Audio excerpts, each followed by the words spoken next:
Oi gente, tudo bem? Hoje eu tô de volta no Vila Chico e vou conversar novamente com a doutora Janaína Biotto sobre os alimentos que a gente pode dar para os nossos animais. Fique aí!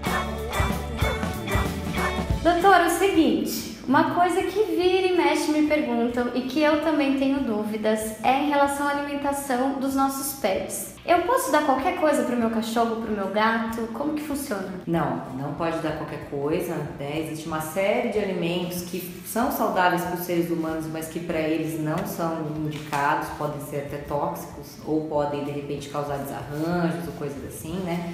Então a gente tem que ter bastante critério no que a gente pode oferecer e no que a gente não pode para cada um. Chocolate. Chocolate não pode, né? No cacau tem algumas substâncias que elas são tóxicas, principalmente na questão neurotóxicas e para o rim também, né?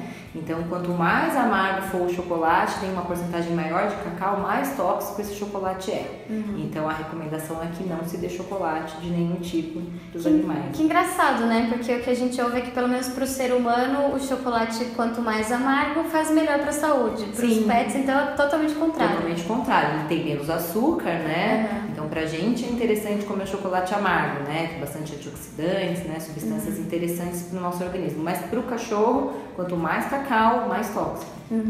E fruta, em relação às frutas, quais que eles podem comer, as que não são muito legais? As frutas, no geral, são liberadas. Algumas não podem, né? E também tem uma questão individual, né? Para cada cachorro, de repente, o que faz bem para um não vai fazer bem para outro. Mas, no geral, a gente recomenda que não seja oferecido abacate. O abacate pode dar um desarranjo, né? Pode dar diarreia, vômito. Tem a questão do caroço também, né? Então, frutas que têm caroço, eles podem engolir, eles não têm esse critério de tirar o caroço, eles engolem, né? Então, manga, cuidado com o caroço. Carambola também não é indicado, é tóxica. E a mais tóxica é a uva. Nossa! Às vezes a gente imagina, não dá um pouco de uva, né? Nem a uva e nem a uva passa. Nossa! Porque a uva passa é a uva, só que ela é desidratada. Então, a uva nefrotóxica, então não pode dar uva também. Tá. Tem gente que faz alimentação natural, que seria cozinhar mesmo a comida ao invés de dar ração pro seu animalzinho. Mas é a comida que eu preparo pra mim ou tem que ser uma comida especial pra eles? Na verdade, a gente utiliza os mesmos ingredientes, mas a gente tem que ter muito critério na alimentação natural. Eu sou super favorável, contanto que tenha um médico veterinário por trás disso. Balanceando, fazendo uma suplementação, escolhendo os ingredientes. Tem alguns ingredientes que também, mesma coisa, que são bons pra gente. A gente usa cebola com bastante frequência. Para os cachorros, a gente já não utiliza a cebola para o tempero. Então, assim, eles têm uma necessidade de carboidrato menor do que a nossa. Então, a gente vai fazer uma comida com um pouco menos de carbo. Então, precisa ser balanceado e a gente, a longo prazo, precisa suplementar. Principalmente na questão das vitaminas do complexo B. Vitamina D3, tem que suplementar também. E o cálcio. Precisamos colocar cálcio, porque normalmente nas rações, elas já vêm com cálcio, que é proveniente da farinha de osso. A gente não vai acrescentar farinha de osso, portanto a gente precisa suplementar o cálcio na alimentação natural. Mas aí com o acompanhamento de um veterinário dá para a pessoa ter essas informações aí de como fazer alimentação natural? Sim, dá. E a suplementação vai ser de acordo com o peso e com a quantidade de comida que vai ser oferecida no dia. Inclusive, a gente tem utilizado bastante para perda de peso a alimentação natural. É super efetiva porque você consegue fazer um alimento com baixa caloria e com uma umidade maior. E também para algumas questões de saúde, né? Que o Dino, que era o meu primeiro salsichinha, que acompanha aqui o canal, já viu alguma coisa sobre ele, tinha muito problema de pele. E a gente fez, né, uma alimentação diferenciada para ele para conseguir melhorar essa questão dele. Sim, na questão da pele tem uma indicação, porque você tira um alimento que tem conservante, e em alguns casos tem corante. Então, você oferece um alimento mais saudável e energeticamente diferente também, né? Um alimento fresco, com ingredientes selecionados. Então, super vale a pena. Tem alguns animais, por exemplo, quando a gente precisa mudar para a ração renal, para a ração hepática, o problema dessas rações é principalmente a questão da palatabilidade.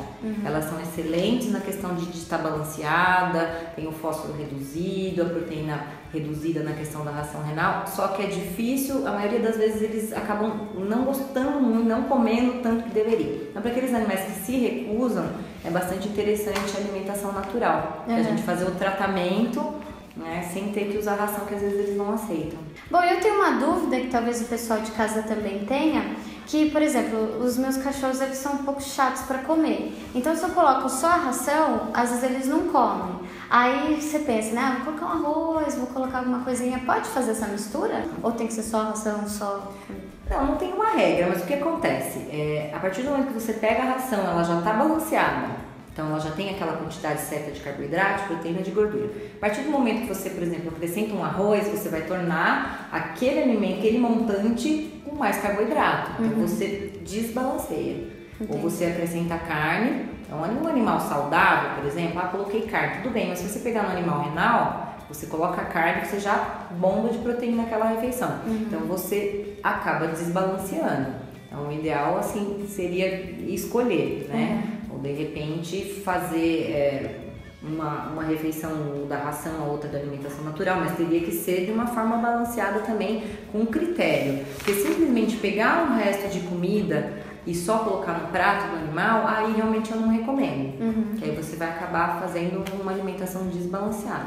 E a ração úmida, eu posso misturar com a seca? Não vejo problema de misturar a ração úmida, porque a ração úmida, na verdade, ela é bem parecida à composição, com a diferença que ela tem uma umidade maior, tem uma porcentagem de água maior. Então, para aqueles animais que precisam aumentar a ingestão de água, é indicado. Para gatos que têm problema urinário, que formam muito cristal, então a gente recomenda a gente suplementar, né, e aumentar uma refeição ali com a ração úmida para aumentar a ingestão de água. Então, nesse caso, a gente pode utilizar. Inclusive, tem rações úmidas terapêuticas também, né? A ração úmida renal, a ração úmida hepática.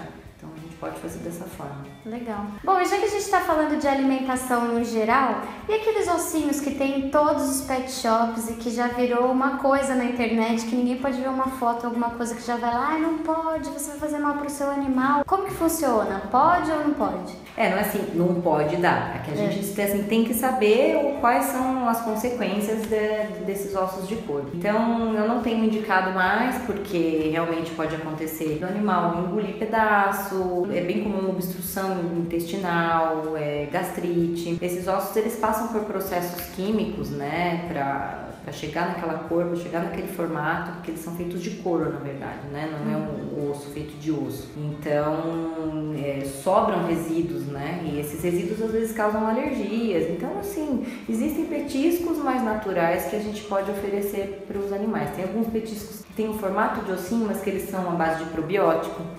Então, probiótico é uma coisa interessante de se oferecer pro animal com certa frequência, né? E mesmo os petiscos naturais, a gente pode substituir de repente por uma cenourinha ou um pedacinho de maçã, que eu acredito que seja muito mais nutritivo e vai causar menos dano, né? E se reparar em alguma coisa diferente, corre pro veterinário. Sim. Normalmente as obstruções são acompanhadas de vômito, ou diarreia, ou para de defecar, né? Então, alguma dor abdominal, você pode perceber que tem alguma coisa errada. Bom, é isso. Eu espero que vocês tenham gostado das dicas que a gente deu aqui hoje. Eu vou deixar um link aqui na descrição do vídeo para você acessar com mais informações, porque a doutora Janaína também escreve sobre isso. Então, dá uma olhadinha lá, tá bom? Não esqueça de deixar o seu joinha, de comentar, compartilhar, se inscrever aqui no canal e a gente se vê no próximo vídeo. Obrigada mais uma vez, doutora Janaína. Obrigada a você. Tchau, tchau.